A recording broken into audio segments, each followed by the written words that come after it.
Hello students, कैसे हो आप लोग? अच्छे ही होंगे। आप लोगों का अकाउंट्स का एक चैप्टर हो गया। आई होप आप लोगों ने सब प्रैक्टिस भी कर ली हो। अब अपन लोग स्टैट्स का चैप्टर चालू करेंगे। आप लोगों को डेली जो मैं होमवर्क दूँ वो मुझे नेक्स्ट डे 2 बजे से पहले मेरे को उस होमवर्क की फ़ोटोज़ चाहिए कंपलसरी। सब स्टूडेंट्स की जिन मैं जो होमवर्क दूँ उसकी कंपलसरी मुझे फ़ोटो चाहिए। मैं मेरे पास अपडेट रखूँगी। ट्यूशन्स खुलने के बाद मैं वो अपडेट तुम लोगों के पेरेंट्स को देने वाली हूँ। तो प्लीज़ होमवर्क मुझे डेली, जैसे मैंने आज होमवर्क दिया तो कल मुझे वो होमवर्क तुम्हारा 2 बजे से पहले सेंड किया हुआ चाहिए। Okay student, let's start with stats का first chapter. First chapter is index number. Index number, let's talk about ये इंडेक्स नंबर होता क्या है। इंडेक्स नंबर आप लोगों ने आज तक कभी पढ़ा नहीं है। 11th में भी आप लोगों का इसका कोई लिंक नहीं था, तो आप लोगों को नहीं पता होगा। इंडेक्स नंबर हमको ये बताता है कि अगर एक कमोडिटी है और उसके अगर अपन 2 साल की प्राइस को कंपेयर करें तो उसमें कितना इंक्रीज या डिक्रीज है। मतलब ये अपन को क्या बताता है, इंडेक्स नंबर किसी भी चीज़ में क्या चेंज आया, कितना परसेंटेज ऑफ चेंज आया, उसके रिलेटेड अपन लोगों को बताता है। तो देखो, अब जैसे है ना, आप लोगों को इंडेक्स नंबर को फाइंड करने के लिए 2 मेथड है, एक एब्सोल्यूट मेथड और एक रिलेटिव मेथड। एब्सोल्यूट मेथड में परसेंटेज के बेसिस पे नहीं निकलता, जबकि रिलेटिव मेथड में परसेंटेज के बेसिस पे तुम लोगों का इंडेक्स नंबर निकलता है। अब समझते हैं ये एब्सोल्यूट मेथड क्या है और तुम्हारी रिलेटिव मेथड क्या है। ओके स्टूडेंट्स, देखो तुम लोगों को ये एग्जाम्पल दिख रहा है। इस एग्जाम्पल में क्या बोला गया है कि तुम लोगों का वीट है वो 2015 में 24 रुपये का था, 2016 में 30 रुपये का था। राइस 40 रुपये का था और अब 46 रुपीज़ का है। दोनों में कितने का डिफरेंस आया? मैं डायरेक्टली डिफरेंस निकाल रही हूँ, कोई परसेंटेज नहीं निकाल रही हूँ, मतलब मैं एब्सोल्यूट निकाल रही हूँ। तो इसमें भी 6 रुपये का डिफरेंस आया, इसमें भी 6 रुपये का डिफरेंस आया। बट क्या वीट में 6 रुपये का डिफरेंस और राइस में 6 रुपये का डिफरेंस सेम है? नहीं। क्यों सेम नहीं है? क्योंकि दोनों के बेस अलग है। बेस अलग है मतलब ये यहाँ पे 24 से 30 हुआ है, जबकि ये 40 से 46 हुआ है। ये हमेशा याद रखना, जैसे 100 रुपये में 6 रुपये बढ़ता है तो इतना नहीं दिखता, बट अगर 10 रुपये में 6 रुपये बढ़ जाए तो ज़्यादा दिखेगा। मतलब कोई चीज़ 10 रुपये की थी, अब 16 की मिले तो तुमको ज़्यादा दिखेगा, जबकि कोई चीज़ 100 रुपये की थी और 106 में मिले तो ज़्यादा नहीं दिखेगा। मतलब ये जो एब्सोल्यूट मेजर है जिसमें हम सिर्फ डिफरेंस निकाल के कंपेयर करें वो गलत है। क्यों? क्योंकि उसमें जो बेस है वो सेम नहीं है, दोनों के बेस अलग अलग है। तो तुम लोग ये नहीं बोल सकते कि वीट का 6 रुपये और राइस का 6 रुपये इंक्रीज होना सेम बात है। नहीं, वीट का प्राइस कम था और उस पर डायरेक्टली 6 रुपये इंक्रीज हुआ, वो बड़ी बात है। राइस का प्राइस थोड़ा ज़्यादा ही था, उस पर 6 रुपये इंक्रीज हुआ तो इतना ज़्यादा नहीं लग रहा। ओके स्टूडेंट्स, अब आते हैं रिलेटिव मेजर। रिलेटिव मेजर क्या बोलता है? बिकॉज दोनों के बेस सेम नहीं है, आप इसको परसेंटेज टर्म में लेके आइए। तो परसेंटेज टर्म में तो हमेशा क्या होगा, तुम लोगों का रिलेटिव में क्या होगा, परसेंटेज टर्म में आएगा। परसेंटेज टर्म में आएगा तो ऑब्वियसली बात है दोनों 100% के हिसाब से कंपेयर होगा। तो देखो परसेंटेज टर्म में किस तरह से कंपेयर होता है या फिर रिलेटिव मेथड में किस तरह से होता है। जो तुम लोगों का करंट ईयर है, मतलब अब जिसके साथ कंपेरिजन, ये 30 अपॉन पिछले बेस ईयर का क्या है 24, तो 20/24, तो इसका रेट क्या हो गया 1.25। मतलब तेरी जो प्राइस है वो 1.25 टाइम्स हो गई है वीट की। और तुम लोग राइस की देखो, राइस को करेंगे 46 डिवाइड बाय 40, 1.15। मतलब तुम्हारी राइस की प्राइस 1.15 टाइम्स हो गई है। तो देखा तुम लोगों ने, वीट की प्राइस में ज़्यादा इंक्रीज हुआ है, राइस की प्राइस में कम इंक्रीज हुआ है। भले है 6 रुपये, बट तुम लोगों का रिलेटिव मेजर परसेंटेज के टर्म में तुम लोगों की वीट में ज़्यादा इंक्रीज है और तुम्हारे राइस में कम इंक्रीज है। आया समझ मैंने क्या किया स्टूडेंट्स? बहुत ईजी। मैंने क्या किया, जो करंट ईयर की प्राइस है उसको बेस ईयर की प्राइस, बेस ईयर मतलब जिससे अपन कंपेयर कर रहे हैं ना उसको अपन बेस ईयर बोलते हैं। बेस ईयर मतलब जिसके साथ कंपैरिजन हो रहा है वो तुम्हारा बेस ईयर होता है। ठीक है, तो ये इसको डिवाइड बाय इसको करेंगे तो तुमको क्या मिल जाएगा, रिलेटिव इंडेक्स नंबर मिल जाएगा। क्या मिल जाएगा? रिलेटिव इंडेक्स नंबर मिल जाएगा। ओके स्टूडेंट्स, ये तुम लोगों को समझ आएगा, ये सब थ्योरी एक बार सिर्फ समझ लीजिए। ठीक है, इंडेक्स नंबर मतलब मैंने समझाया परसेंटेज चेंज, मतलब एक कमोडिटी की प्राइस में दूसरे साल से कितना चेंज आया। एक साल और दूसरे साल को जब कंपेयर किया जाए तो उनकी प्राइसेस में कितना चेंज आया वो तुम लोगों को इंडेक्स नंबर बताता है। ओके स्टूडेंट्स, चलिए बेस ईयर मैंने तुमको बताया जिसके साथ कंपैरिजन होता है वो बेस ईयर। यहाँ पे तुम लोगों को इंडेक्स नंबर ही निकालना है। 2 टाइप के इंडेक्स नंबर होंगे, एक नॉर्मली इंडेक्स नंबर निकालना है और एक जनरल इंडेक्स नंबर निकालना है। जनरल इंडेक्स नंबर क्या होता है और नॉर्मल इंडेक्स नंबर क्या होता है ये समझते हैं। देखिए, ये तुम लोगों का वीट का प्राइस है, ये राइस का प्राइस है। ये तुमने जो ये निकाला ना, ये उसको तुम लोग 100 से मल्टीप्लाई कर दो, मतलब परसेंटेज के टर्म में लेके आ जाओ, तो ये तुम्हारा क्या है, इंडेक्स नंबर। ये तुम्हारा क्या है, इंडेक्स नंबर। अब जनरल इंडेक्स नंबर अपन लोगों को क्या बोलता है, जनरल इंडेक्स नंबर ये पूछता है व्हीट और राइस दोनों का मिला के टोटल कितना इंक्रीज हुआ। मतलब ये अपन को ये पूछना चाहता है कि जो तुम्हारे बेसिक नेसेसिटी की चीज़ें हैं उनको क्यूमुलेटिव, उन सबको मिला के कितना चेंज आया। तो मैं क्या करूँगी, तुम लोगों का राइस का कितना है, राइस व्हीट का है 125, राइस का है 115, डिवाइड बाय मैं कर दूंगी 2, तो आंसर आएगा 120। मतलब ओवरऑल तुम्हारी जो प्राइस है वो 20% बढ़ी। कितनी, तुम बोलोगे दीदी आंसर तो 120 आया। ये चीज़ ध्यान रखना, अगर तुम लोगों की इंडेक्स नंबर 120 आ रहा है मतलब तुम्हारी जो प्राइस है वो कितने बड़ी है, 20। ये हमेशा ऐसा मानते हैं जो बेस इंडेक्स नंबर है वो 100 होता है। कितना होता है, 100। तो 100 के सामने तुम्हारी प्राइस कितनी हो गई, 120। तो तुम्हारी प्राइस कितने से बढ़ी, 20% से बढ़ी। कितने से बढ़ी, 20%। ये बताता है कि तुम्हारी जो वैल्यू है वो अब 120% के बराबर हो गई है, मतलब 20% तुम्हारी इंक्रीज हुई है वैल्यू। ओके स्टूडेंट्स, ये समझ आया। रिलेटिव सिर्फ इंडेक्स नंबर बोला हो तो क्या करना है, 30 डिवाइड बाई 24 इंटू 100। पर अगर तुमको जनरल इंडेक्स नंबर बोला हो तो दोनों का जो इंडेक्स नंबर है उन दोनों को प्लस करो और कितने आइटम है, 2, तो डिवाइड बाय 2 कर दो, वो तुम्हारा ओवरऑल इंडेक्स नंबर आ जाएगा। जनरल इंडेक्स मतलब दोनों का मिला के जो इंडेक्स नंबर आता है वो। एवरेज, मीन जैसे निकालते हैं ना वैसे मीन निकालना है। ठीक है स्टूडेंट्स, आ जाते हैं अपन डायरेक्टली इलस्ट्रेशन नंबर 1 पे। ये सब तुम लोगों को मैंने समझा दिया है।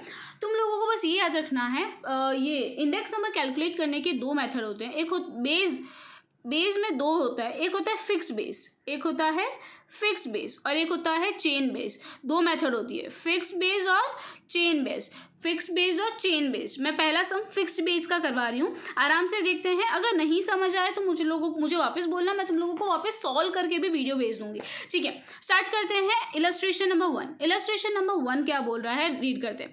The data about the wholesale price of a wheat की प्राइजेस दी है कुछ ईयर्स की, टेकिंग 2005 एज अ बेस। इन अपनी बुक में लिख दो, बेस ईयर क्या है, 2005। मतलब अपन को हर क्वांटिटी को किससे डिवाइड करना है, 2005 से डिवाइड करना है। ठीक है, बेस ईयर मतलब जो नीचे आता है। ठीक है, आगे प्रिपेयर इंडेक्स नंबर, सिर्फ इंडेक्स नंबर बोला है, जनरल इंडेक्स नंबर नहीं बोला है। ठीक है, state the percentage increase in the price of wheat in 2013। 2013 में तुम्हारी प्राइस, व्हीट की जो प्राइस है वो कितनी इंक्रीज हुई 2005 के कंपैरिजन में, अब वो अपन को बताना है। अब इसके अंदर कैसे कंपेयर करेंगे, इसमें अपन डायरेक्टली 2005 और 2013 को कंपेयर नहीं कर सकते। अपन को 2005 2006 को करना पड़ेगा, फिर 7 8 इस तरह से धीरे धीरे कंपेयर करना पड़ेगा, क्योंकि अपन को सारे ईयर्स का निकालना है। ठीक है, सॉरी, स्टार्ट करते हैं। सबसे पहले 2005 का तुम्हारा प्राइस कितना था, 1650। तो इसका इंडेक्स नंबर क्या हो जाएगा, अपन का बेस ईयर क्या है, 2005 है, तो 1650 अपॉन 1650 इंटू 100, तो तुम्हारा 100 इंडेक्स आ जाएगा। अब सेकेंड 2006 का इंडेक्स नंबर क्या हो जाएगा, 1690 डिवाइड बाय बेस ईयर क्या है 2005, तो 1650 इंटू 100। सेम 2007 का क्या हो जाएगा, 1730, बेस ईयर क्या है 1650। इस तरह से तुम लोग इसको निकालोगे हर को। उसके बाद 2008 का क्या करोगे, 1750 डिवाइड बाय 1650। 2009 का 1810 डिवाइड बाय 1650। 2010 का 1850 डिवाइड बाय 1650। 2011-12 का भी और 13 का भी ऐसे ही 1950 डिवाइड बाय 16। सबको इससे डिवाइड करना है, सबको, क्योंकि बेस फिक्स है, बेस चेंज नहीं हो रहा है, राइट। अगर बेस चेंज नहीं हो रहा है तो सबके डिवाइड में कौन आएगा, 2005 ही आएगा, और 2005 के डिवाइड में भी 2005 वाले की अमाउंट आएगी। ठीक है, अब तुमने ये सब निकाल दिया। अब तुम लोगों को दिख रहा है 2013 में तुम्हारी जो इंडेक्स नंबर आ रहा है वो 118.18 आ रहा है। मतलब 2005 के कंपैरिजन में 2013 में तुम्हारी प्राइस कितने से बढ़ी है, 18.18% जितनी। मैंने तुमको समझाया था बेस 100 होता है, तो जितना इंक्रीज हुआ वो तुम्हारा इंक्रीज माना जाएगा। तुम लोग ये मत बोला 118.1% इंक्रीज हुआ, नहीं, 100 के सामने 118 हुआ है, तो मतलब 118 तो कितना परसेंट इंक्रीज हुआ है, 18.18% इंक्रीज हुआ है। ये चीज़ ध्यान रखना, तुम लोग 118% मत बोलना, सिर्फ 18% इंक्रीज हुआ है। ठीक है, आगे सेकेंड वाला क्वेश्चन देखते हैं। सेकेंड वाले में बोला है the price per unit of 6 food item, 6 food items की यूनिट दी है। ठीक है, in year 2014-15 are given, given as follows, taking 2014 as base, इसको अपन को बेस ईयर मानना है, ठीक है। जनरल इंडेक्स नंबर निकालना है, ध्यान रखो क्या निकालना है, जनरल इंडेक्स नंबर, मतलब पहले सबका इंडेक्स नंबर निकलेगा, उसके बाद जो भी आंसर आएगा उसको डिवाइड बाय क्या कर देंगे अपन लोग, डिवाइड बाय जितने नंबर ऑफ आइटम्स है वो कर देंगे, ठीक है। सबसे पहले bread P1 divide by P0, P1 divide by P0 मतलब 28 डिवाइड बाय 25, एक्स का क्या हो जाएगा 35 डिवाइड बाय 30। अभी ये लोग 100 मल्टीप्लाई नहीं कर रहे, ये लोग बाद में जाके 100 मल्टीप्लाई करेंगे, तुम लोग डायरेक्टली यहाँ पे 100 मल्टीप्लाई कर सकते हो, फिर वो नीचे वाली जनरल इंडेक्स में 100 मल्टीप्लाई मत करना, एक ही बात है, ठीक है स्टूडेंट्स। अब घी का क्या हो जाएगा 380 डिवाइड बाय 375, मिल्क का क्या हो जाएगा 40 डिवाइड बाय 36, चीज़ का क्या हो जाएगा 500 डिवाइड बाय 440, बटर का 300 डिवाइड बाय 265, ठीक है। इस तरह से तुम लोगों ने सबका ये वैल्यूज़ निकाली, इसका टोटल करेंगे, टोटल किया, टोटल करने के बाद अब तुमको जनरल इंडेक्स निकालना है, जनरल इंडेक्स निकालना है तो क्या करने का, टोटल जो भी आया डिवाइड बाय तुम्हारे कितने नंबर ऑफ आइटम्स थे 1 2 3 4 5 6, तो डिवाइड बाय 6, जो भी आंसर आएगा उसको मल्टीप्लाई बाय 100, जो तुम्हारा आंसर आया 111.33, मतलब तुम लोगों की प्राइस में कितना इंक्रीज हुआ है ओवरऑल 11.33%, ओवरऑल कितना इंक्रीज हुआ है 11.33, 100 से 111.33 हुआ 111.33, मतलब कितना इंक्रीज हुआ 11.33% इंक्रीमेंट हुआ, ठीक है। आते हैं इलस्ट्रेशन नंबर 3। इलस्ट्रेशन नंबर 3 अपन लोगों को क्या बोल रहा है, the data about sugar production of a sugar manufacturing company for the year 2008 to 2015 are as follows, ठीक है। Prepare index number by fix base method, पर यहाँ पे अपन को बेस ईयर किसको लेना है, बेस ईयर बोला है 2009 10 11 के एवरेज को बेस ईयर लेना है, मतलब ये प्लस ये डिवाइड बाय 3, एवरेज मतलब क्या होता था जितने नंबर है उनको प्लस करो डिवाइड बाय 3, ठीक है, जितने भी है, मतलब अगर 3 नंबर प्लस किया तो डिवाइड बाय 3, तो तुम्हारा एवरेज क्या आ रहा है 204, मतलब अब क्या होगा यहाँ पे जनरल इंडेक्स नहीं बोला तो सबको प्लस करने की जरूरत नहीं है, डायरेक्टली इंडेक्स नंबर ही निकालना है। अब सारे नंबर किससे डिवाइड होंगे, बेस क्या है 204, मतलब 186 divide by 204, 196 divide by 204, 202 divide by 204, 214 divide by 204, 220 divide by 204, 216 divide by 204, 226 divide by 204 and 230 divide by 204। बहुत सिंपल तरीके से अपन लोगों को ये डिवीजन करना है, सिर्फ इंडेक्स नंबर निकालने को बोला है, जनरल नहीं बोला है। अगर जनरल बोला होता तो क्या करते हैं, इसका टोटल कर देते, डिवाइड बाय कितना 1 2 3 4 5 6 7 8 से डिवाइड कर देते। यहाँ पे ऑलरेडी 100 मल्टीप्लाई है तो उसमें वापस 100 मल्टीप्लाई नहीं करते। Okay student, general index number और इंडेक्स नंबर समझ आया। इंडेक्स नंबर में अपन लोग सिर्फ दोनों को डिवाइड करके छोड़ देते, जनरल इंडेक्स नंबर में जितने भी आइटम्स दिए हैं उसको प्लस करते हैं, डिवाइड बाय जितने आइटम्स हैं वो करते हैं। ओके स्टूडेंट्स, आते हैं अपन लोग अब फिक्स बेस, एक बार वापस याद देख लेते हैं, अगर नहीं समझ आया किसी को तो एक बार वापस देख लेते हैं। कुछ भी नहीं है, फिक्स बेस में क्या होगा, जैसे तुम लोगों को क्वांटिटीज़ दी होगी, ये तुम्हारा ईयर्स दिए होंगे, तुमको क्वांटिटी, तुमको इंडेक्स नंबर निकालने को बोला होगा, तो क्या करना है, जो भी तुम्हारी क्वांटिटीज़ है उसको अपन को फिक्स बेस से डिवाइड करना है। तो जैसे इसमें तुमको बोला है ये बेस लेना है, तो सारे नंबर इसी बेस से डिवाइड होंगे, सारे नंबर इसी बेस से डिवाइड होंगे। और जो तुम्हारा लास्ट में पूछा है कि भाई बताओ 2013 में कितना इंक्रीज है, तो 2013 में कितना इंक्रीज हो जाएगा 118.18 माइनस 100, क्योंकि 100 तो ऑलरेडी था, अपन मानते हैं 100। देखो बेस ईयर कितना है तुम्हारा 100, बेस के साथ इसको कंपेयर करो तो कितना हो गया 118 हो गया, तो 118.18, तो कितना इंक्रीज हुआ 18.18। सेकेंड में तुमको क्या बोला, जनरल इंडेक्स नंबर निकालने को बोला, तो जनरल इंडेक्स नंबर निकालना है, मतलब क्या होगा, तुम लोगों को सारे का पहले इंडेक्स नंबर निकालना है, फिर उसका टोटल करना है, फिर डिवाइड बाय जितने नंबर ऑफ आइटम है, इनटू अगर 100 नहीं किया हुआ है, अगर तुमने यहाँ पे इंटू 100 नहीं किया तो नीचे इंटू 100 होगा, अगर यहाँ पे इंटू 100 किया है तो नीचे इंटू 100 नहीं होगा, यहाँ पे इंटू 100 फिर नहीं आएगा अगर ऊपर इंटू 100 हो चुका है तो। ओके स्टूडेंट्स, क्वेश्चन नंबर 3 तो सिंपल वाला ही सम है, बस इसके अंदर क्या बोला है, इसमें बेस ईयर 1 साल को नहीं लेना, 3 साल के एवरेज को लेना है, जो भी एवरेज आएगा उसी से सारे नंबर को डिवाइड कर देना है और इंटू 100 करना है, ठीक है। जनरल नहीं पूछा है, सिर्फ इंडेक्स नंबर पूछा है इसके अंदर। आते हैं chain base method. Fix base में क्या होता है कि अपन लोग एक ही फिक्स नंबर से सबको डिवाइड करते हैं। चेन बेस में क्या होगा, अपन अलग अलग बेस लेंगे। ये लोग क्या बोलते हैं, ये लोग क्या बोलते हैं, इनका पॉइंट भी सही है। ये लोग बोलते हैं कि आप है ना 2005 की प्राइस और 2013 की प्राइस को कंपेयर कर रहे हैं। इसका बेस, इसकी प्राइस और इसकी प्राइस, यार इस ड्यूरेशन में कितने चेंजेस आए होंगे, कितने टेक्नोलॉजिकल चेंजेस आए होंगे, कितने टेक्नोलॉजिकल अपडेट्स आए होंगे, कितने इकोनॉमिकल फैक्टर्स चेंज हुए होंगे। तो इन दोनों का डायरेक्ट कंपैरिजन करना इज़ नॉट गुड। आप लोग 1 ईयर का कंपैरिजन करिए। आप 2005 को 2006 से कंपेयर करें, 2006 को 2007 से कंपेयर करें, 7 से 8 से कंपेयर करें, ताकि क्या होगा ना, 2006 में 2005 का इम्पैक्ट आएगा, 2007 में 2006 का इम्पैक्ट आएगा। इस तरह से आप हर साल में बोलते हैं ना, आप 2013 को डायरेक्टली आप 2012 से कंपेयर कीजिए, तो आप लोगों को ज़्यादा अच्छे से इन्फॉर्मेशन पता चलेगी कि एक साल में कितना चेंज आया। और ये जो 2012 का जो डेटा आया होगा वो क्यूमुलेटिव, ऊपर का सब मिलाने के बाद ही आया होगा, क्योंकि अपन क्या कर रहे हैं, 2006 को 2005 से निकालेंगे, कंपेयर करेंगे, फिर 2007 को 2006 से कंपेयर करेंगे। ये 2006 वाला 2005 के साथ कंपेयर करके आया, मतलब 2007 वाला 2006 और 5 दोनों से कंपेयर हो गया। ये समझ नहीं आया तो कोई बात नहीं, सिर्फ इतना याद रखो, चेन बेस में उसके ऊपर वाले ईयर से कंपैरिजन होता है, डायरेक्टली 2005 से कंपैरिजन नहीं होगा। ठीक है, अब देख लेते हैं एग्जांपल नंबर 4 में, compute chain base index number for this data.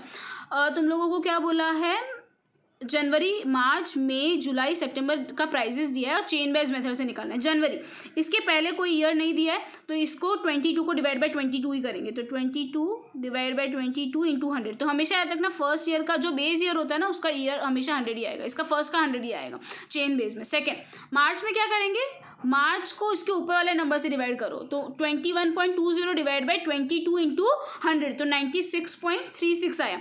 इसके बाद क्या करोगे, मई को इसके ऊपर वाले से, क्या है इसके ऊपर, मार्च वाला है, तो 22 डिवाइड बाई 21.20। उसके बाद जुलाई में 23 डिवाइड बाई 22, सितंबर में 24 डिवाइड बाई 23 और नवंबर में 26 डिवाइड बाई 24.70। इस तरह से तुमको चेन बेस करना है। चेन बेस में क्या करना है, इसमें बेस जो होगा जिससे अपन डिवाइड कर रहे हैं वो सेम नहीं रहेगा। इसमें क्या होगा, इसका ऊपर वाला नंबर बेस बन जाएगा, सब में सेम से डिवाइड नहीं करना। फिक्स में क्या होता है, सारे नंबर को सेम नंबर से डिवाइड करना होता था। ओके स्टूडेंट, ये चेन बेस मेथड थी।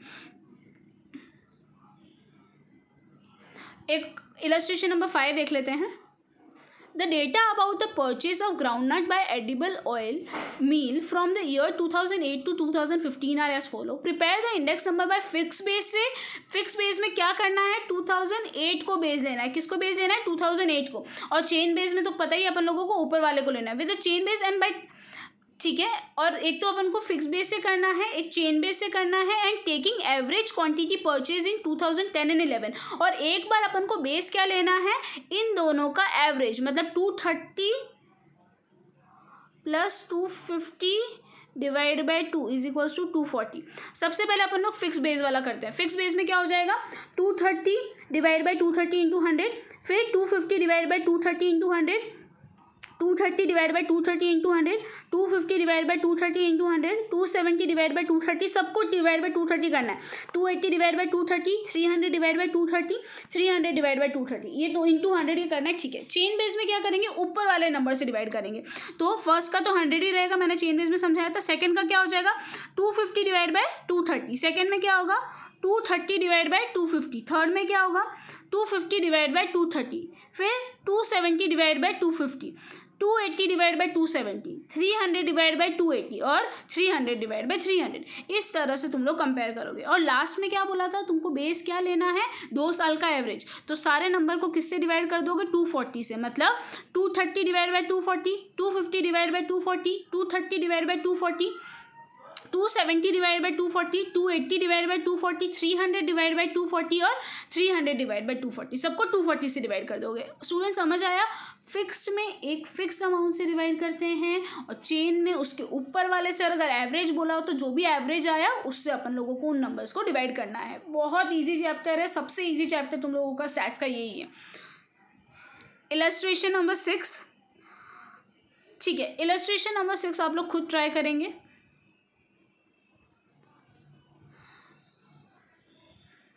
जनरल इंडेक्स नंबर, चलिए 7 वाला करते हैं। The following data are available about the crime in a city, find the general index number by fixed base method. ठीक है, फिक्स बेस मेथड से 2010 को बेस ईयर लेना है, ज़रूरी नहीं है कि हमेशा 2007 को बेस ईयर लेना है, इसमें क्या लेना है, 2010 को बेस ईयर लेना है, ठीक है। देखो ये एक लाइन, 2 लाइन, 3 लाइन, 4 लाइन, इसको अलग अलग ही सॉल्व करेंगे, ठीक है। 2007 में मर्डर कितना हुआ, 110। इसको किससे कंपेयर करेंगे अपन लोग, इससे कंपेयर करेंगे जो 2010 से, 129 से। तो 110 divide by 129, 128 divide by 129, 134 divide by 129 and 129 divide by 129। Second violence में क्या करेंगे, 30 डिवाइड बाय 48, क्योंकि अपन को बेस ईयर क्या लेना है, 2010। 30 divide by 48, 45 divide by 48, 40 divide by 48 and 48 divide by 48। Robbery में क्या करेंगे, 610 divide by 830, 720 divide by 830, 770 divide by 830, 830 divide by 830। Theft में 2450 divide by 2890, 2630 divide by 2890, 2910 divide by 2890 and 2890 divide by 2890। ये तुम लोगों ने निकाल दिया। एक चीज़ याद रखना, जनरल इंडेक्स नंबर कभी भी अलग अलग सालों का नहीं होता। जनरल इंडेक्स नंबर क्या बोलता है कि एक ही साल में जो अलग अलग आइटम है उसका टोटल करो। तो तुम लोगों ने इसमें तो किस तरह से किया, इस तरह से कैलकुलेट कर दिया। बट जनरल इंडेक्स नंबर जब करना पड़ेगा तो अपन को एक एक साल का टोटल करना है, इस तरह से टोटल करना है, ठीक है। तो इसमें अपन ने क्या किया, 2007 में ये जो जितनी भी प्रॉब्लम्स है उन सबका टोटल किया, तो जितने भी क्राइम्स है उसका टोटल किया, डिवाइड बाय 4, तो तुम्हारा कितना आया, 76.51। कितना आया, 76.51 आया, ठीक है स्टूडेंट्स, आया समझ। सेम अब 2008 में तुम्हारी जो रॉबरी है उसका टोटल करो सारा, उसको डिवाइड बाय 4 करो, तो 92.68, फिर ऐसे 95.17, और 2010 क्योंकि वो बेस ईयर है तो उसका 100 ही आएगा।